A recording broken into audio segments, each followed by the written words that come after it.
Hello everyone, welcome two point of exam. Friends, आज के इस वीडियो में हम हिस्ट्री के कुछ इंपॉर्टेंट क्वेश्चन आंसर डिस्कस करेंगे जो आपके एग्जाम के पॉइंट ऑफ व्यू से काफ़ी इंपॉर्टेंट होंगे। सो गाइस, आपसे रिक्वेस्ट है कि आप इस वीडियो को स्टार्टिंग से लास्ट तक देखिएगा और ये ज़रूर मिलाइएगा कि कितने प्रश्नों का आंसर आपको पहले से पता था। तो पहला प्रश्न हमने लिया है कि हड़प्पा वासियों ने सर्वप्रथम किस धातु का प्रयोग किया। तो याद रखिएगा, हड़प्पा वासियों ने सर्वप्रथम तांबे का प्रयोग किया था। किसका? तांबे का।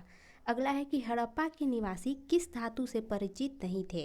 आपको बताना है कि हड़प्पा के निवासी किस धातु से परिचित नहीं थे। तो वो किस धातु से परिचित नहीं थे? तो वो लोहा से परिचित नहीं थे। हड़प्पा की सभ्यता किस युग की सभ्यता थी। आपको बताना है कि हड़प्पा की सभ्यता किस युग की सभ्यता थी। तो याद रखिएगा, हड़प्पा की सभ्यता ताम्र युग की सभ्यता थी। किसकी सभ्यता थी? तो ताम्र युग की सभ्यता थी। हड़प्पा का प्रमुख नगर कालीबंगन किस राज्य में स्थित है। आपको बताना है कि हड़प्पा का प्रमुख नगर जो कालीबंगन है वो किस राज्य में स्थित है। तो बहुत ही सिंपल सा प्रश्न है, ये राजस्थान में स्थित है। हड़प्पा के निवासी किस खेल में रुचि रखते थे। तो शतरंज में। हड़प्पा के किस नगर को सिंधु का बाग कहा जाता था। तो याद रखिएगा, हड़प्पा के किस नगर को सिंधु का बाग कहा जाता था। तो मोहनजोदड़ो को। आर्य शब्द का अर्थ क्या है। तो याद रखिएगा, आर्य शब्द का अर्थ है श्रेष्ठ और कुलीन। क्या है? श्रेष्ठ और कुलीन। आर्यों की भाषा क्या थी। तो आर्यों की भाषा थी संस्कृत। आर्यों का मुख्य व्यवसाय क्या था। तो आर्यों का मुख्य व्यवसाय था पशुपालन एवं कृषि। आर्यों ने सबसे पहले किस धातु की खोज की। तो लोहे की। जैन धर्म के प्रवर्तक या प्रथम तीर्थंकर कौन थे। तो ऋषभदेव थे। जैन धर्म के 24वें अंतिम तीर्थंकर कौन थे। तो महावीर स्वामी थे। महावीर स्वामी का जन्म कब और कहाँ हुआ था। तो 599 ईस्वी पूर्व के कुंडल ग्राम में। महावीर स्वामी की मृत्यु कब और कहाँ हुई थी। तो 527 ईस्वी पूर्व में पावापुरी में। जैन धर्म के दो संप्रदाय कौन कौन से थे। तो श्वेतांबर एवं दिगंबर। किस शासक ने विक्रमशिला विश्वविद्यालय की स्थापना की। तो धर्मपाल ने। बौद्ध ग्रंथ त्रिपिटक की रचना किस भाषा में की गई थी। तो याद रखिएगा, बौद्ध धर्म त्रिपिटक की रचना पाली भाषा में की गई थी। सांची किसके लिए विख्यात है। तो सांची सबसे बड़े बौद्ध स्तूप के लिए विख्यात है। महावीर का जन्म किस क्षत्रिय गोत्र में हुआ था। तो चांद्रिक। सबसे प्राचीन विश्वविद्यालय कौन सा है। तो सबसे प्राचीन विश्वविद्यालय है नालंदा। भारत में नागरिक सेवा का जनक किसे कहा जाता है। तो भारत में नागरिक सेवा का जनक लॉर्ड कॉर्नवालिस को कहा जाता है। चार्टर अधिनियम किसके काल में पारित हुआ। तो चार्टर जो अधिनियम है वो जो सर जॉन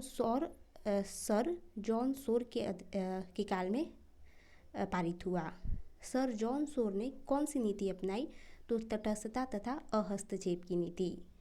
टीपू सुल्तान किस युद्ध में मारे गए थे। तो याद रखिएगा, टीपू सुल्तान चौथा आंग्ल मैसूर युद्ध में मारे गए थे। लॉर्ड वेलेस्ली ने कौन सी नीति अपनाई। तो लॉर्ड वेलेस्ली ने सहायक संधि अपनाई थी। सहायक संधि करने वाला पहला राज कौन था। तो हैदराबाद। फोर्ट विलियम कॉलेज की स्थापना Lord Wellesley. Fort William college किस पढ़ाई के लिए खोला गया था। तो सिविल सेवा में नियुक्त ब्रिटिश अधिकारियों के प्रशिक्षण के लिए इस कॉलेज की स्थापना की गई। लॉर्ड वेलेस्ली खुद को क्या कहता था। तो बंगाल का शेर। करता नहीं था, कहता था। वो खुद को बंगाल का शेर कहता था। सर जॉर्ज बार्ले ने किसके व्यापार पे रोक लगाई। तो दासों के व्यापार पे। सर जॉर्ज बार्लो के समय कौन सा विद्रोह हुआ था। तो बेलोर विद्रोह। मिंटो प्रथम के समय कौन सा एक्ट पारित किया गया था। तो 1813 ईस्वी का चार्टर एक्ट। लॉर्ड हेस्टिंग्स ने 1816 ईस्वी में सगोली की संधि किसके साथ की। तो नेपाल के साथ की थी। लॉर्ड हेस्टिंग ने किस पर लगे प्रतिबंध को हटाया। तो प्रेस पे लगे प्रतिबंध को हटाया। यंदाबू की संधि के तहत कौन सा युद्ध खत्म हुआ। तो आंग्ल बर्मा युद्ध। फ्रेंच ईस्ट इंडिया कंपनी का संस्थापक अल्मीडा। भारत पे आक्रमण करने वाला प्रथम मुस्लिम शासक कौन था। वह कहाँ से आया था। तो मुहम्मद बिन कासिम था। वो अरब से आया हुआ था। मुहम्मद बिन कासिम ने भारत के किस क्षेत्र पर हमला किया। तो 712 ईस्वी के पश्चिमोत्तर भारत पे हमला किया था। मुहम्मद बिन कासिम के आक्रमण के समय सिंध का शासक कौन था। तो दाहिर था। मुहम्मद बिन कासिम ने कौन से क्षेत्र जीते। तो सिंध एवं मुल्तान। तो फ्रेंड्स, ये थी हमारी आज की वीडियो। अगर आपको वीडियो पसंद आई हो तो लाइक कीजिएगा और वीडियो से संबंधित कोई भी सुझाव तो कमेंट करके आप बता सकते हैं।